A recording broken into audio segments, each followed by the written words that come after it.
solución de la ruptura con la comunidad internacional es extremadamente costosa. Yo espero que no hagamos la prueba porque el único caso que yo conozco equivalente es el de Venezuela y nosotros estamos en una burbuja de gas, tenemos la segunda reserva de gas del mundo e importamos gas, es decir, lo importamos a 7 veces lo que nos cuesta producir. Hola, ¿qué tal? ¿Cómo están? Bienvenidos y bienvenidas a un nuevo programa de la temporada número 12 de Meridiano 64. Lo invito a que se quede con nosotros, las invito también porque hoy tenemos un programón.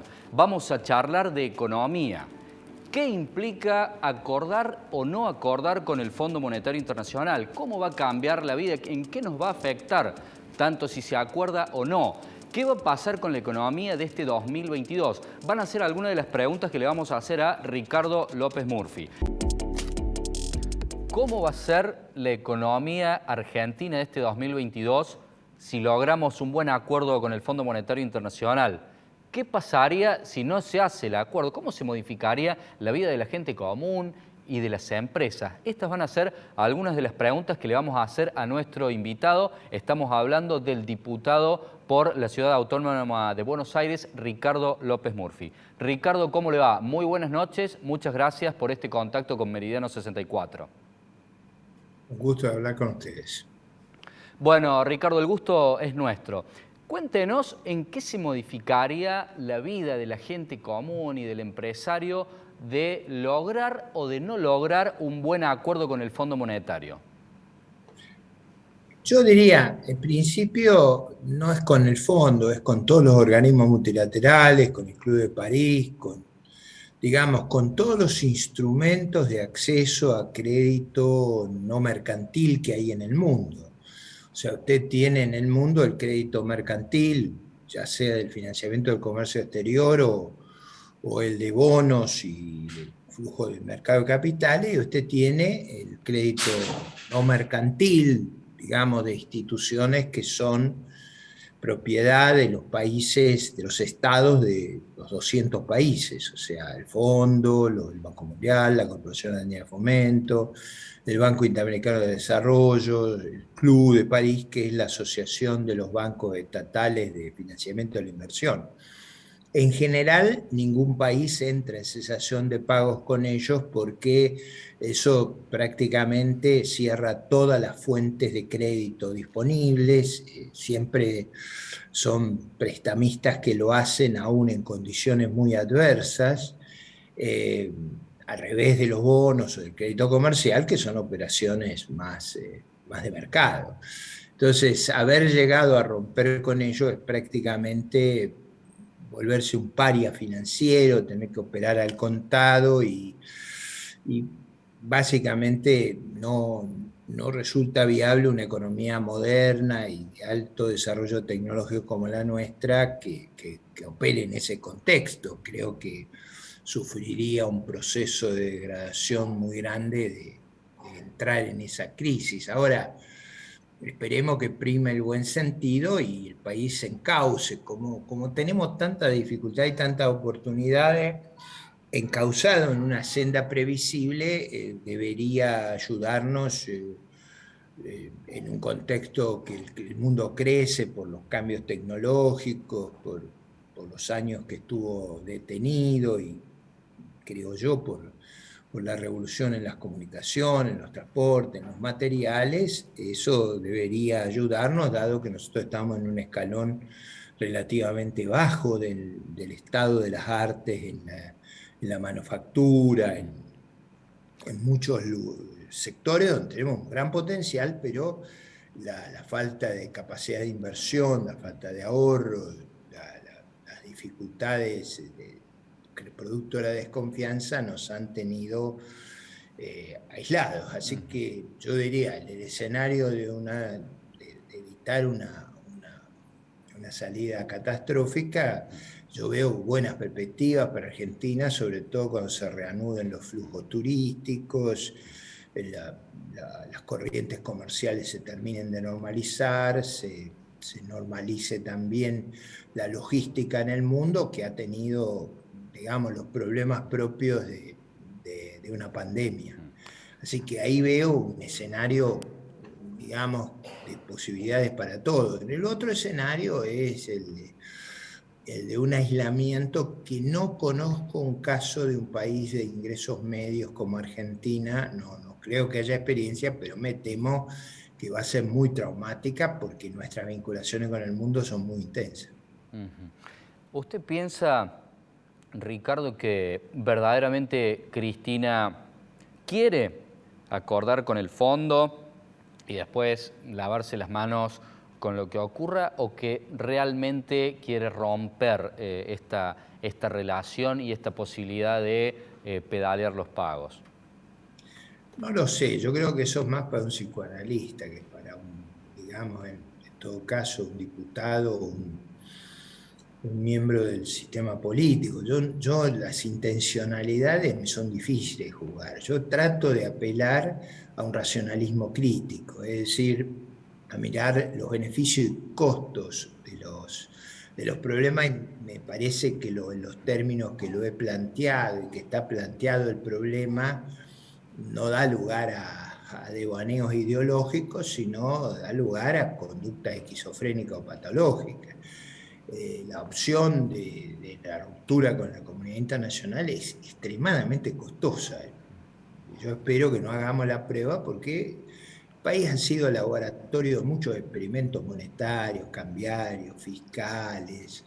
Hemos quitado, probablemente, le hemos quitado 13-0 a la moneda y creo que en el próximo roscazo le vamos a sacar 3 más. O Y con sea, necesidad vamos ya a hoy haber de hecho, sacarle 2 más de entrada, por lo bueno, menos. 3 yo diría estaría cerca ya, ¿no? Pero digo,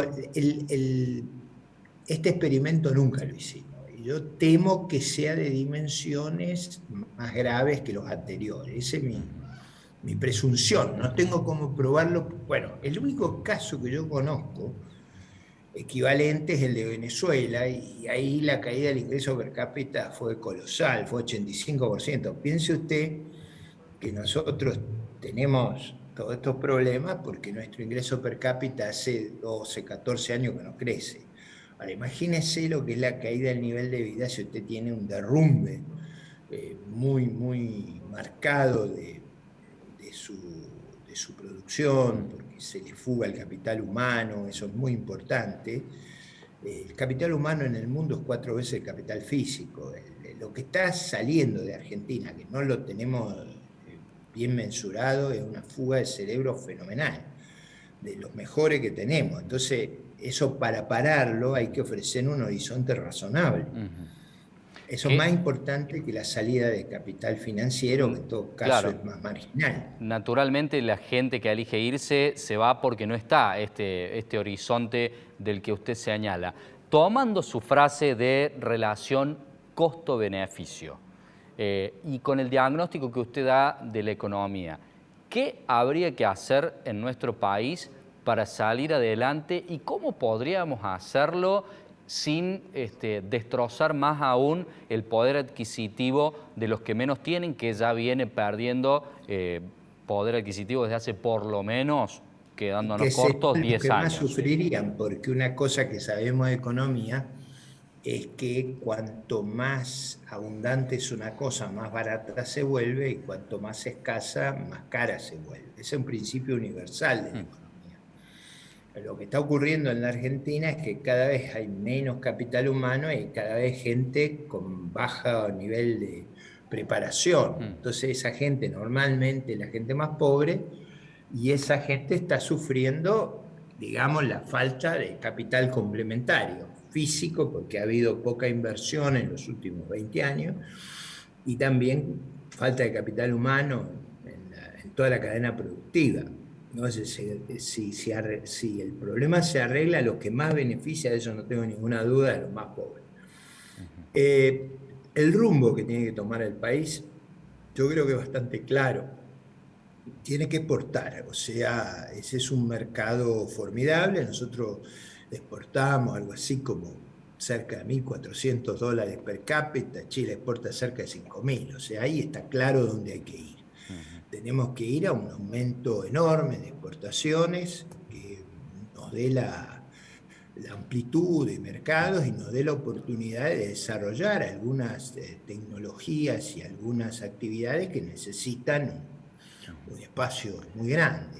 Ahí hay derivados de la minería, de la industria derivada de la minería, de la energía, de la petroquímica, de la química pesada, de los fertilizantes, donde es muy claro el caso. Ricardo, teniendo en Yo cuenta... diría, Sí. el otro caso claro que necesitamos aumentar la inversión.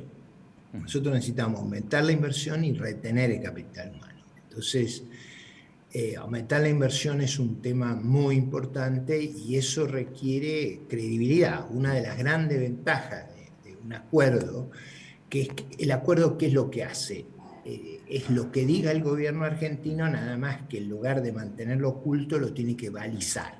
O sea, usted hace explícita las balizas de su desempeño. Claro, medio difícil conseguir inversiones se me hace si usted trae $1 del extranjero y le dan 102 pesos y volver a recomprarlo le Bueno, pero cuesta eso usted 220. eso usted lo podría cambiar. Usted podría ir pasando al dólar libre operaciones. Por ejemplo, todos los servicios podrían ir al dólar libre, el turismo podría ir al dólar libre, la compra de posición propia podría ir al dólar libre o la venta. Y usted podría de esa manera atraer, por ejemplo, a todos los unicornios tecnológicos que se han ido de Argentina básicamente por dos razones. Una, esta brecha cambiaria, si usted pone la empresa en Uruguay y vende al dólar verdadero, si vende acá, vende a la mitad del dólar, no se queda nadie.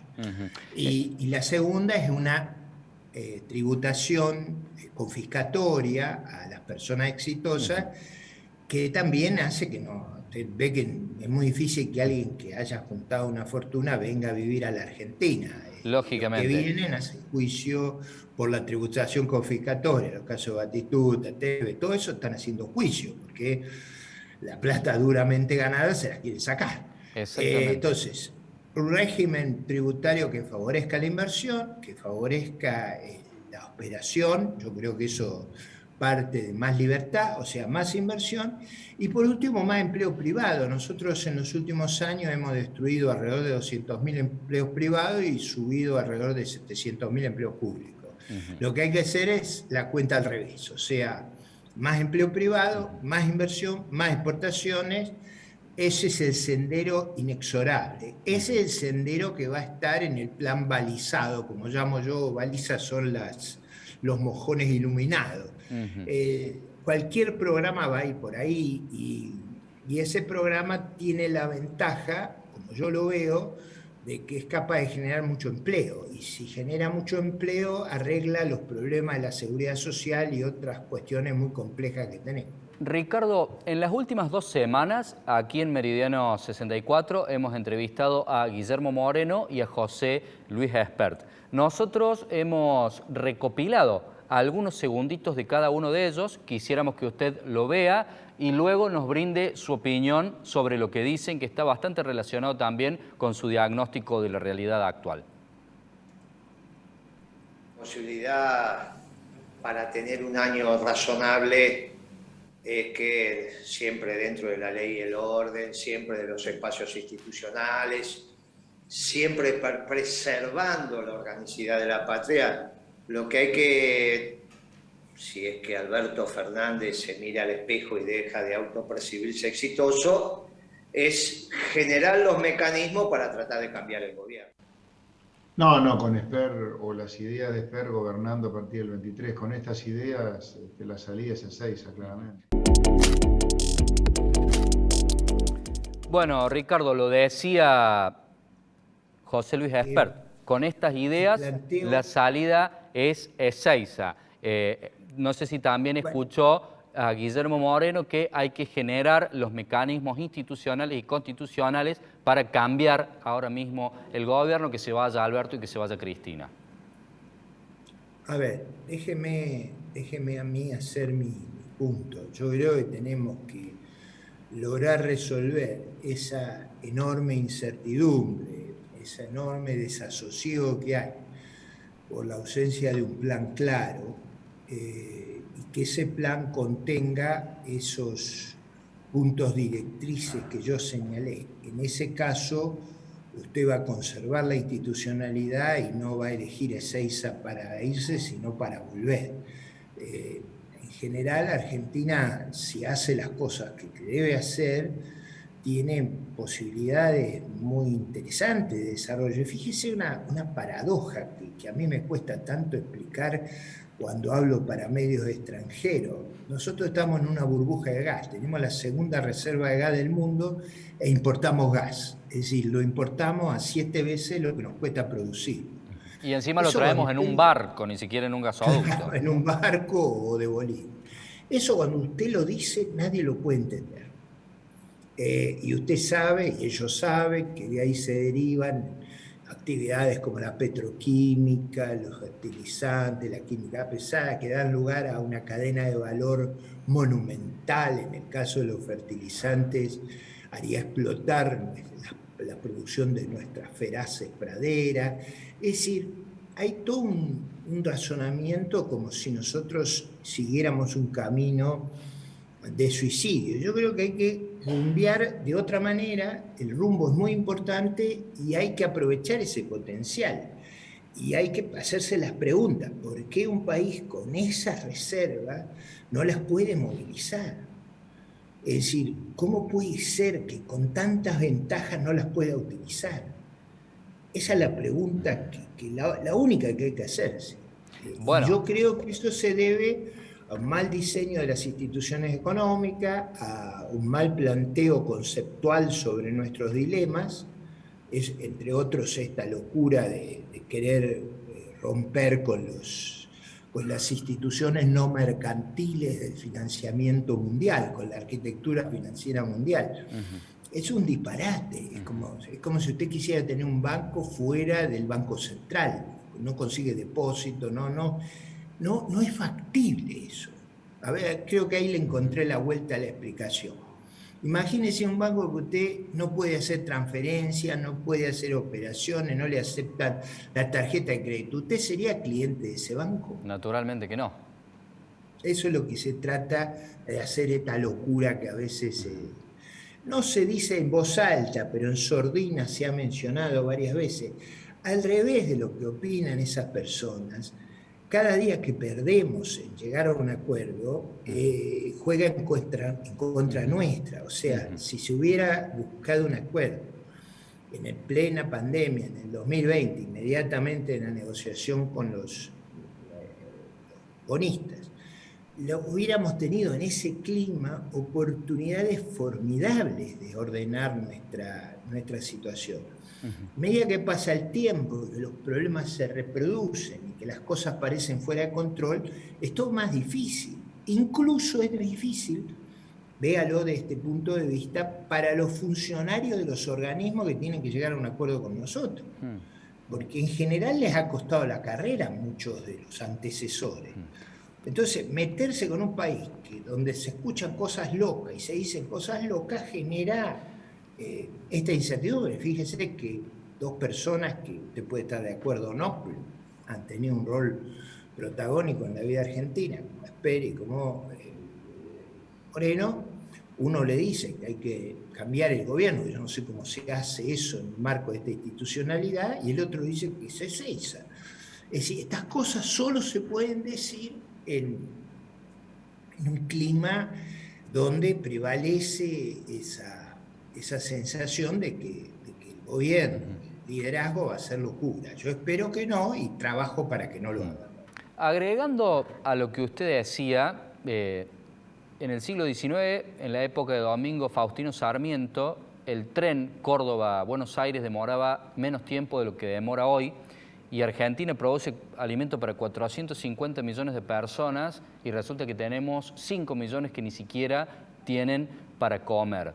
¿Es por la ineptitud de quienes nos gobiernan y nos han gobernado o hay intenciones espurias de alguna manera de enriquecer a ciertos sectores? Porque si no cabe en ninguna lógica esto que usted dice de tener la segunda reserva de gas del mundo y tener que pedirle a Trinidad y Tobago que nos mande un barco de gas.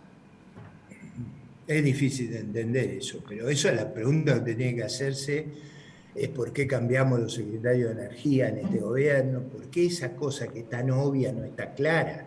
Si usted se acordaba lo que decía Guillermo Nielsen en la campaña y ve lo que han hecho, usted se da cuenta que hay una crisis conceptual muy grande.